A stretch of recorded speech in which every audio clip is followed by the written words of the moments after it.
Бай болуш үчүн акыл керек эмес. Буга жөнөкөй мисал, эки көлмөктү алсак, эки көлмөк бар. Мисалы Ысык көл менен Соң көл деп коелу. Ысык көлдө балык толтура, Соң көлдө балык жок. Бир акылдуу адам келди дагы Соң көлдө балык кармап отурат. Кайырмага балык чөбө түшпөйбү? Албетте жок. Неге? Себеби Соң көлдүн негизи балыгы жок. Эгерде бир адам келет дагы, акылы жок, балык кармаш тууралуу билбейт, бул маселени тажрыйбасы жок, бирок келип кайырмагын Ысык көлгө таштап атат.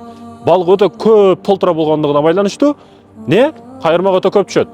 Айтайын дегеним, керектүү учурда Кудай Таала сизди керектүү жерде кылып койсо, ошондо байып кетесиз. Муну бирөөлөр омат деп коюшу мүмкүн. Бирөөлөр иши жүрүшүп кетти деши мүмкүн, бирөөлөр боп кетти деши мүмкүн, бирөө игиликке жетти деши мүмкүн, айырмасы жок.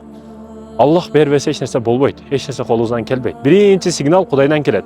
Ошондуктан 24 саат иштешибиз шарт эмес. Бизге пешене тер менен келип атканы, берекелүү болуп келип атканы негизги маселе. Чекене терибизге, пешенебизге, тагдырыбызга таба турган акчабыз жазылган өлгөнгө чейин.